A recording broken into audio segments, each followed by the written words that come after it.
Na aula de hoje eu quero falar a respeito de divórcio e novo casamento, mas há algumas considerações a serem feitas antes mesmo de iniciarmos a aula. Em primeiro lugar, estamos desenvolvendo o assunto de família numa construção progressiva do raciocínio da revelação bíblica e já tivemos algumas aulas sobre o plano de Deus para a família de uma forma genérica. Depois entramos no conceito do que é o casamento. Depois definimos o casamento como uma aliança matrimonial. O casamento é uma aliança não só dos cônjuges entre si, mas de ambos para com Deus. Muitas pessoas querem discutir o assunto do divórcio e o novo casamento sem sequer entender o que é o casamento, né? Sem sequer entender o que é a aliança, ou mesmo entender qual é o plano de Deus para a família. E isso acaba impedindo as pessoas de terem a visão completa e abrangente que deveriam.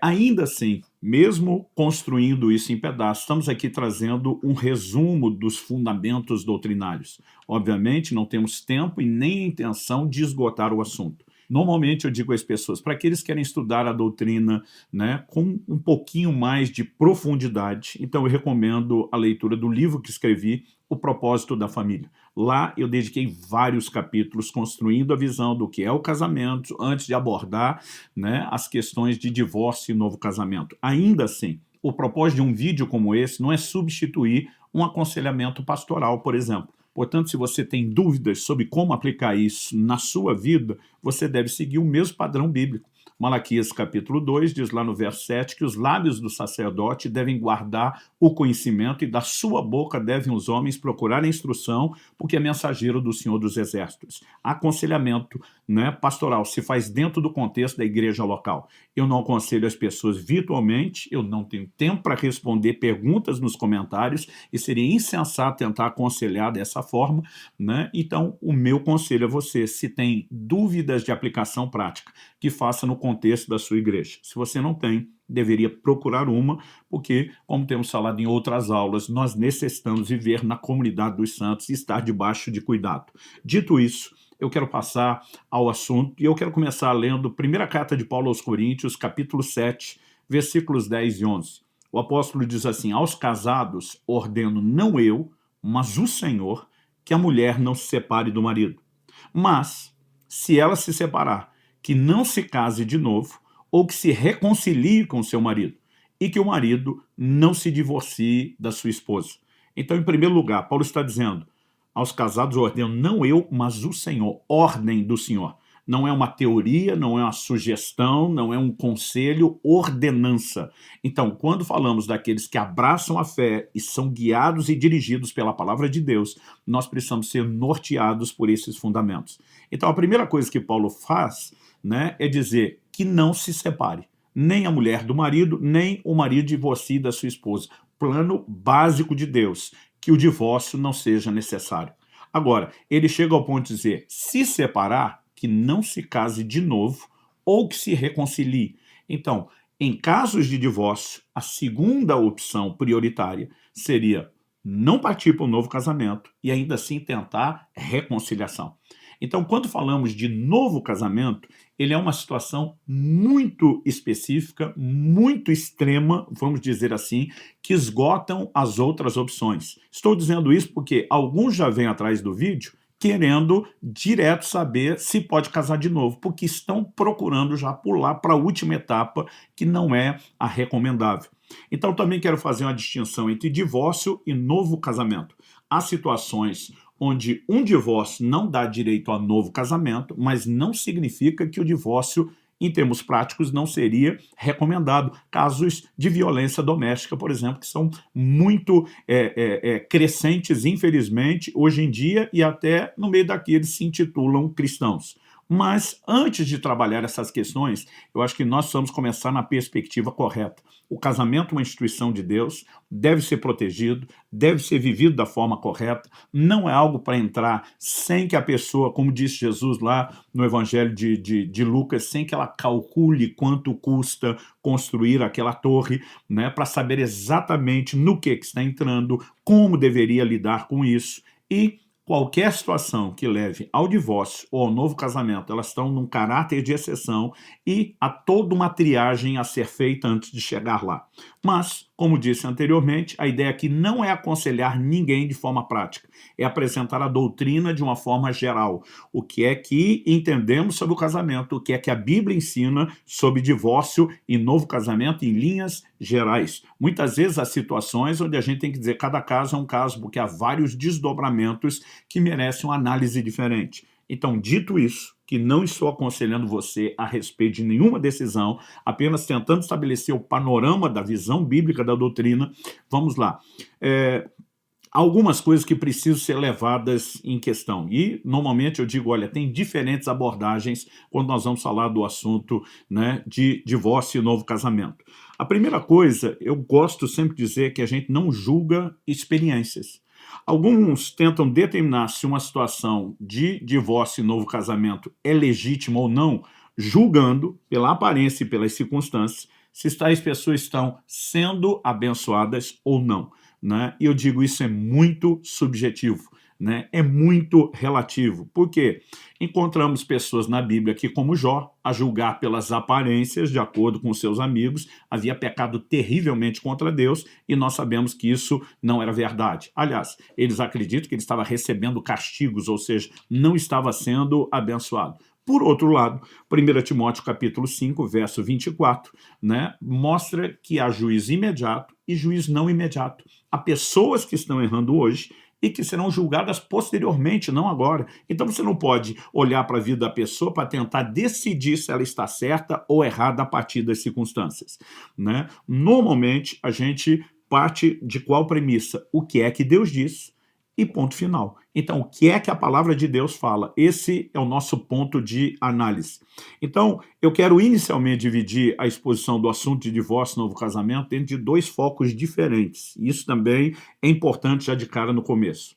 Aqueles que já se renderam ao senhorio de Cristo, passaram pela conversão, pelo novo nascimento, depois de terem passado por um divórcio e novo casamento, e aqueles que passaram pelo divórcio ou novo casamento depois de terem se convertido ou rendido ao senhorio de Cristo, porque são situações que nós não podemos dizer que estão no mesmo patamar, né? O Evangelho de Lucas, no capítulo 12, nos versos 47 e 48, nós vemos que cada um será julgado de acordo com a luz, com o conhecimento que tem, né? Então, o Senhor Jesus fala de um que não conheceu a vontade do seu Senhor e será julgado com poucos açoites. E o outro servo que também não fez a vontade do seu Senhor, mas que a conheceu, e ele vai ser julgado com mais açoites. Ou seja, haverá julgamento para quem não fez a vontade do seu Senhor.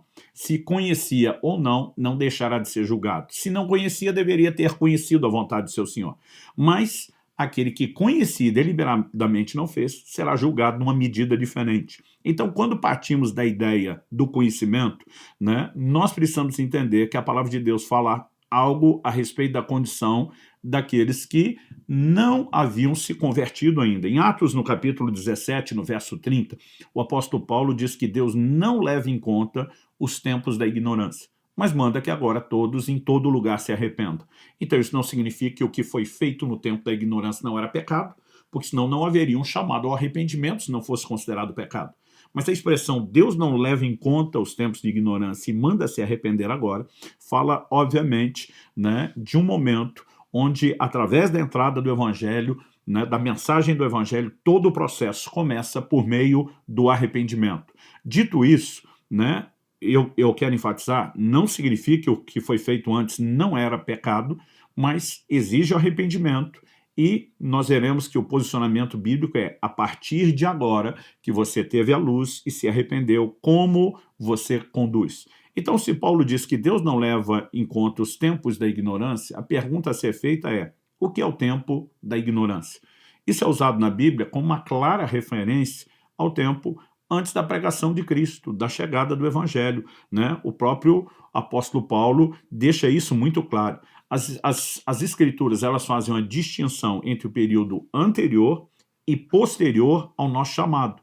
Então, por exemplo, em 1 Coríntios, no capítulo 7, o apóstolo Paulo diz, nós lemos os versos 10 e 11 sobre a questão, né, de a mulher não se separar do marido, se separar que não se case ou reconcilie. Depois ele vai falar dos que convivem com um marido ou uma esposa que não é crente. e ele fala da possibilidade da pessoa ser abandonado pelo outro que não professa a fé, né? E ele vai desenvolvendo toda essa ideia, e no verso 17 ele diz assim: no mais cada um ande segundo o que o Senhor lhe concedeu, conforme Deus o chamou. É isso que eu ordeno em todas as igrejas. Paulo começa dizendo no verso 18: foi alguém chamado estando circunciso, não desfaça circuncisão. Foi alguém chamado estando incircunciso, não se faça circuncidar. O verso 20 deixa claro: cada um permaneça na vocação em que foi chamado. Você foi chamado sendo escravo? Não se preocupe com isso. Mas se ainda pode tornar-se livre, aproveite a oportunidade. Pois quem foi chamado no Senhor sendo escravo, é liberto que pertence ao Senhor. Do mesmo modo, quem foi chamado sendo livre, é escravo de Cristo. E essa ideia, verso 24, é repetido. Irmãos, cada um permaneça diante de Deus na condição em que foi chamado. Isso nos leva a entender que uma pessoa que se converteu, né, inclusive estando num novo casamento, que se fosse um cristão jamais aconselharíamos que fizesse, não tem que necessariamente entrar naquilo, né, que alguns classificariam de descasamento, desfazer o casamento. Então, é importante que a gente consiga fazer essa distinção. Agora, se alguém se converteu ao Senhor no segundo, no terceiro, no quarto casamento, nunca ensinamos essa pessoa a simplesmente desfazer esse matrimônio. Mas a gente ensina essa pessoa a se arrepender, a gente ensina a reparar. Agora, que tipo de ignorância é esse? Né? Eu acredito que a gente tem que abordar isso um pouco melhor, porque vejo muitos cristãos tentando apelar para a ignorância, porque dizem, não, mas eu não sabia direito como eram as coisas. Né? Então, a minha pergunta é, essa ignorância é mera questão do nível de informação que você tem? Né? Até porque tem muita gente que antes de se converter, por conta de uma criação dentro do catolicismo, já sabia muito bem que não deveria casar para descasar. Né? Agora, a pergunta é o nível de informação que a pessoa tem? Não. Quando olhamos para as declarações, o próprio Paulo, quando menciona sua própria ignorância em 1 Timóteo 1,13, ele está falando do tempo antes da conversão, porque o cara tinha um conhecimento bíblico profundo.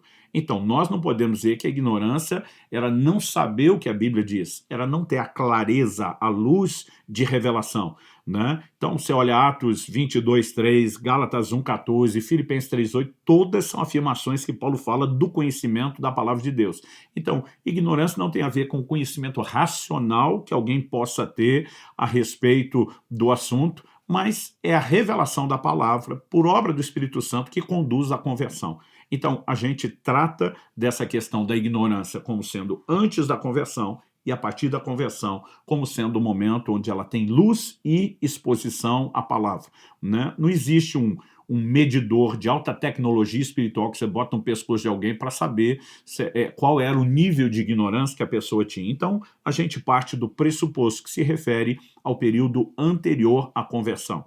Então, muitas vezes lidamos com pessoas que já se converteram no novo casamento, os chamamos a um lugar de arrependimento e não tratamos isso com a mesma medida que trataríamos com, por exemplo, de um cristão que, conhecendo a verdade, deliberadamente vai contra a ordem do Senhor, né, rompe uma relação matrimonial anterior, entra numa nova relação sem ter direito a ela, e muitas dessas pessoas estão permanecendo numa condição de adultério, o que espiritualmente é muito sério e delicado. Então, antes de seguirmos, eu quero destacar aqui, comecei falando das abordagens diferentes, do tempo da ignorância, e agora eu quero abordar aqui a revelação do casamento para o nosso tempo. Né? Digo isso porque você tem um período durante a lei de Moisés onde o casamento, ainda que não fosse aquilo que expressasse o coração de Deus, porque por meio de Malaquias o Senhor diz, eu, o Senhor, odeio o divórcio, né? Ainda assim ele foi regulamentado pela lei e poderia ser praticado. Mas como eu e você não estamos vivendo debaixo da lei, estamos, na verdade, debaixo de uma nova lei, o apóstolo Paulo chama ela de a lei de Cristo, nós precisamos entender, obviamente, o que é que nosso Senhor ensinou a respeito do assunto. Então, em Mateus, no capítulo 19, nós lemos a partir do verso 3. Alguns fariseus se aproximaram de Jesus e, testando, perguntaram, é lícito ao homem repudiar a sua mulher por qualquer motivo? Observe que a pergunta era, qualquer motivo. Ninguém estava discutindo se era lícito o repúdio ou o divórcio, porque isso a lei de Moisés permitia. A discussão era o motivo. Verso 4, Jesus respondeu, Vocês não leram que o Criador desde o princípio os fez homem e mulher, e que diz, por isso deixará o homem seu pai e sua mãe, se unirá à sua mulher, tornando-se os dois uma só carne, de modo que já não são mais dois, porém uma só carne. Portanto, que ninguém separe o que Deus ajuntou. Então Jesus traz um posicionamento diferente da lei de Moisés. Verso 7 diz, os fariseus perguntaram, então por que Moisés ordenou dar uma carta de divórcio e repudiar sua mulher? Jesus respondeu, foi por causa da dureza do coração de vocês que Moisés permitiu que vocês repudiassem a mulher, mas não foi assim desde o princípio. Deus está dizendo, antes de Moisés não era assim, a revelação inicial de Deus para o casamento não era essa, e Jesus está deixando claro, não será assim a partir de agora. Olha o que ele diz, eu, porém, lhes digo. Aliás, várias vezes você vai ver Jesus dizendo, ouviste o que foi dito aos antigos, lei de Moisés. Eu, porém, vos digo, a nova lei. Inclusive, temos dois episódios, 2 aulas do Fundamentos Doutrinários só falando a respeito de mudança de lei. Eu, porém, lhes digo, quem repudiar sua mulher, não sendo por causa de relações sexuais ilícitas, e casar com outra, comete adultério. Os discípulos de Jesus disseram, se essa é a situação do homem em relação à sua mulher, não convém casar. Jesus, porém, lhes respondeu, verso 11 de Mateus 19, nem todos são aptos para aceitar esse ensinamento, mas apenas aqueles a quem isso é dado, porque há eunucos de nascença, e há outros a quem os homens fizeram tais, e há outros que se fizeram eunucos por causa do reino dos céus. Quem é apto para aceitar isso, que aceite. Então vamos lá. Em primeiro lugar, né, nós percebemos que a abordagem que fizeram a Jesus sob o motivo do casamento envolvia 2 escolas de 2 rabinos, né? E isso era muito conhecido. Vários comentaristas vão falar a respeito disso, né? Uma nota de rodapé da Bíblia Anotada de Charles Ryrie diz o seguinte, os rabinos não apresentavam um consenso quanto ao que podia ser considerado uma causa válida para o divórcio. Os seguidores de Shammai, um desses rabinos, afirmavam que o homem não podia obter divórcio de sua esposa a não ser que ela fosse culpada comprovadamente de imoralidade sexual. Os seguidores de Hillel eram mais tolerantes, permitindo o divórcio por diversas razões, algumas delas bastante triviais.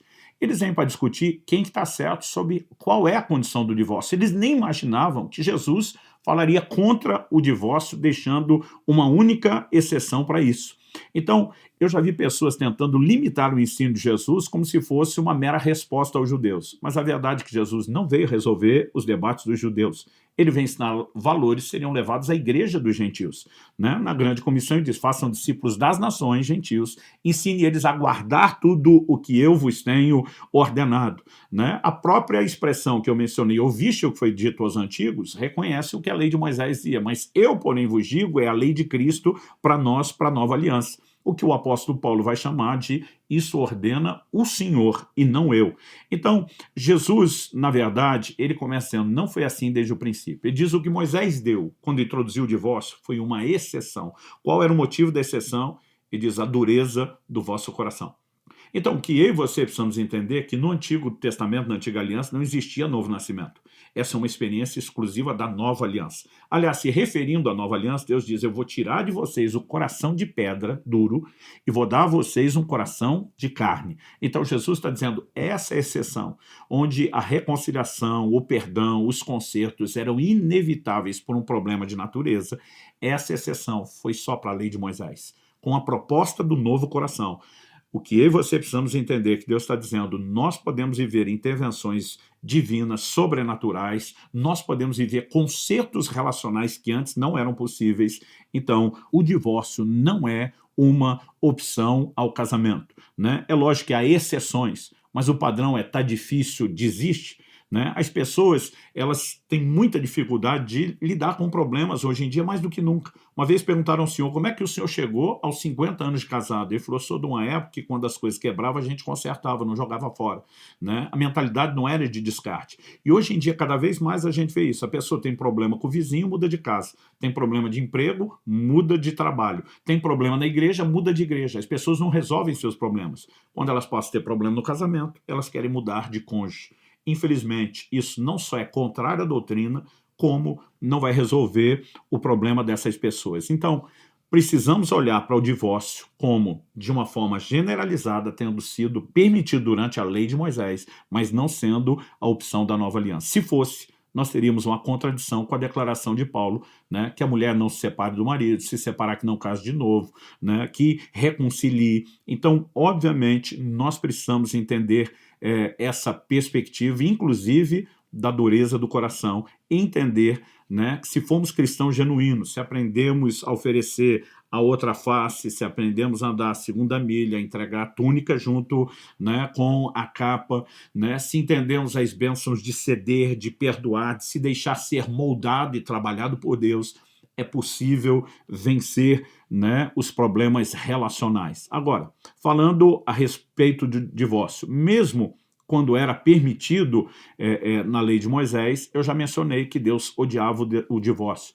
E Jesus foi taxativo: o que Deus uniu, não separe o homem. Algumas pessoas querem relativizar o que Deus uniu.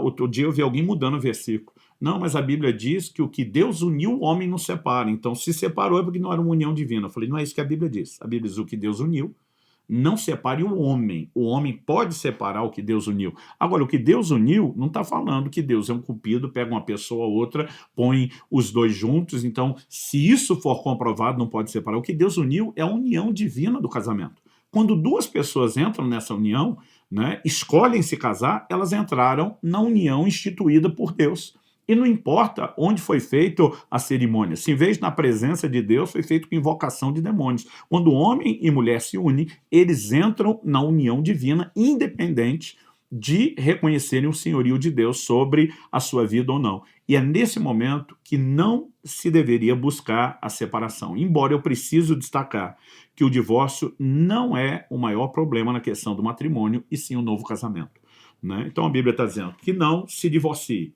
Esse é o plano ideal. Se divorciar, e há momentos que a ordem de não divorcie ela se torna difícil de ser mantida, então mencionei no início, vou falar de novo, casos de violência conjugal. A vida da pessoa está sendo colocada em risco, né? Não há o menor sentido em que ela permaneça num lugar onde a outra pessoa também está violando os mandamentos de Deus. Agora, o que eu e você precisamos entender, que ainda que haja situações como essa, né, onde eu já tive que aconselhar algumas vezes o divórcio, a separação, né? Isso não significa que a pessoa que está se divorciando tenha direito a um novo casamento.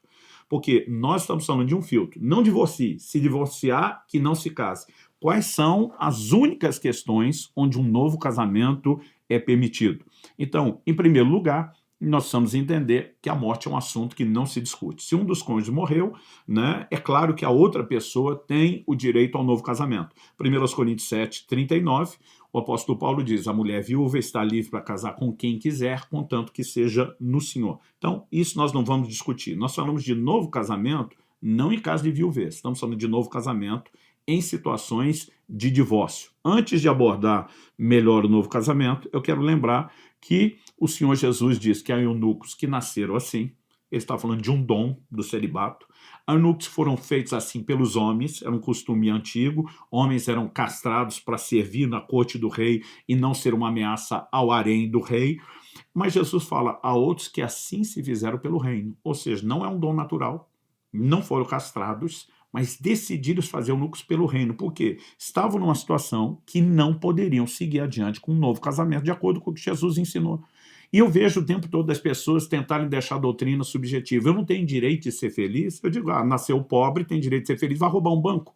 Então, nós precisamos parar de agir como se felicidade fosse conseguir só o que a gente quer ou o que essa carne corrompida quer. Felicidade é estar no centro do plano e do propósito de Deus. A Bíblia fala dos discípulos sendo presos, açoitados por pregar o evangelho e saindo cheios de grande alegria. A nossa alegria, ela não deveria ser circunstancial, ela deveria ser a realização de estar no centro da vontade de Deus, cumprindo o plano e o propósito divino. Então vamos falar sobre o novo casamento nesses minutos finais. Ele só pode ser considerado dentro de questões específicas. Romanos capítulo 7, versos 2 e 3, assim como 1 Coríntios 7, 39, deixa o assunto assim indiscutível quando se parte da ideia da viuvez. O novo casamento, né, é evidentemente permitido. Mas Jesus menciona uma exceção. Ele diz, né, no versículo 9 de Mateus 19, ele diz: quem repudiar sua mulher, a não ser por causa de relações sexuais ilícitas. A palavra no original grego porneia, né? Ele está falando de pecados de imoralidade. Se não for por isso, se casar com outro, comete adultério. Então, por que a imoralidade, o próprio adultério, né, a porneia, mexe com o casamento nesse nível? Nós precisamos entender que assim como a morte põe fim ao casamento, nós precisamos entender que a falta de exclusividade sexual que determina o início da aliança, a forma como ela é selada, é por isso que 1 Coríntios 7 diz que cada marido tem que ter a sua própria esposa, cada mulher o seu próprio marido, e qualquer envolvimento de homem e mulher que não seja no casamento é considerado imoralidade, assim como a união é selada pelo ato de exclusividade sexual. Quando a exclusividade sexual é comprometida, a aliança foi quebrada. Assim, quando os dois se uniram com o selo da relação sexual, a Bíblia diz se tornar uma só carne, a Bíblia diz que o homem que se une ao prostituto se torna uma carne com ela. Então, uma pessoa que envolveu com outro que não é cônjuge, ele quebrou a sua aliança ao envolver-se com outra pessoa. Agora, a grande diferença entre a morte e o adultério é que a morte nós tratamos como irreversível. Nós temos alguns casos, né, de exceções de pessoas que rapidamente foram ressuscitadas, não é disso que eu estou falando, né? A pessoa morreu, foi sepultada, né, de fato partiu em definitivo, evidentemente o outro cônjuge pode casar de novo. Na questão do adultério, diferente da morte, nós não temos um quadro irreversível. E isso precisa ser entendido, mesmo em situações como essa, não significa que a pessoa que foi vítima do adultério deveria sair correndo para um novo casamento, né? Nós precisamos, de fato, entender que dentro do plano e do propósito de Deus ainda há espaço para perdão, ainda há espaço para restauração. Quando eu olho para as Escrituras, eu vejo Deus trabalhando dentro desse modelo, né? Há alguns grupos que vão para o extremo de dizer, não, o casamento jamais pode ser dissolvido, não importa o que tenha acontecido, não há nada que quebra aliança, nem o adultério. Eu digo, bom, então Jesus falou do que não sabia, ele não falou uma única vez. Antes de falar o que falou em Mateus 19, Jesus já tinha falado a mesma coisa em Mateus no capítulo 5. Eu vejo alguns fazendo um malabarismo, tentando desdizer o que Jesus falou, e não tem como. Nosso Senhor deixou clara a exceção. Agora, qual é o padrão? Quando você olha as declarações do Antigo Testamento, você vai ver em Jeremias, no capítulo 3, por exemplo, Deus dizendo, olha, como a mulher que abandona o seu marido, se prostituiu com muitos homens, assim foram vocês para comigo. Mas Deus está dizendo, volta para mim. Deus está dizendo, eu te ofereço perdão. Ele diz, desde que você se arrependa. Então, se o próprio Deus, numa situação semelhante, está dizendo, eu ofereço perdão e quero restaurar a aliança, e a Bíblia diz que nós temos que amar como Deus ama e nós temos que perdoar como Deus perdoa, eu não consigo olhar para a situação do adultério, que é péssima, nociva, destruidora, machuca terrivelmente, não apenas o matrimônio, mas os cônjuges, e dizer que o caso é irreversível. Nós temos testemunhado muita gente viver restaurações extraordinárias, porque passaram por processos de arrependimento. Então, mesmo uma pessoa que foi vítima do adultério, a gente aconselha, não tome decisões de reconstrução depressa, ofereça tempo, oportunidade de arrependimento, né? Se a pessoa de fato se arrepender, deve-se lutar pela reconciliação, porque Paulo disse, não separe ou que reconcilie, a ordem é essa. Agora, há pessoas que traíram o cônjuge, alguns com múltiplos adultérios, decidem viver com outra pessoa, não se arrependem. Então, em situações como essa, onde não se permitir o conciliar, obviamente nós tratamos o novo casamento como algo possível. Agora, como Paulo dizia, isso digo eu, não senhor, normalmente aconselho as pessoas, não tome nenhuma decisão de construção depressa. Espere alguns anos, até porque não só para dar oportunidade de arrependimento, mas porque você precisa ser curado, precisa ser restaurado por Deus, né? Mesmo que tenha direito de entrar numa nova relação, não deveria entrar emocionalmente arrebentado. Então, assim, há várias razões para que não se tome decisões depressa, e como eu disse, isso não é um aconselhamento pessoal. No Antigo Testamento nós vemos que Deus não desistia da aliança, mas não tratava ela como unilateral.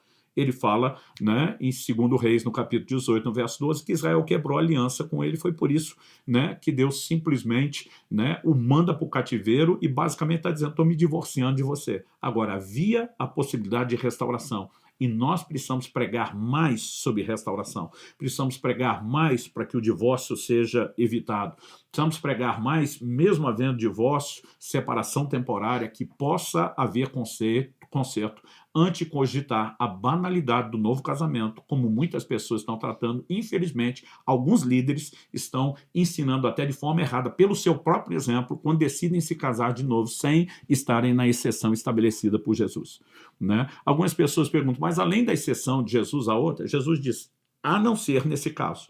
O que o apóstolo Paulo complementa é que quando um cônjuge incrédulo não quer viver com o outro que se converteu, né, ele diz assim, olha, o irmão não está sujeito à escravidão. Mas normalmente quando isso acontece, o cônjuge incrédulo que o abandonou entra numa outra relação e nós acabamos caindo na exceção do adultério. Então normalmente a gente nem discute tanto isso como um elemento à parte. Isso é apenas um panorama não detalhado, não profundo, do que a doutrina bíblica a respeito do divórcio e do novo casamento. Novo casamento em caso de viuvez, tranquilo, em qualquer tempo e lugar, né? Agora, em situações de divórcio, Jesus apresenta uma única exceção, porneia, imoralidade, quando houve adultério sexual e ainda assim oportunidade para arrependimento e restauração que não foram abraçadas. Somente em situações como essa nós vamos cogitar, avaliar uma possibilidade de segundo casamento. Que Deus nos ajude a não banalizar algo tão sério,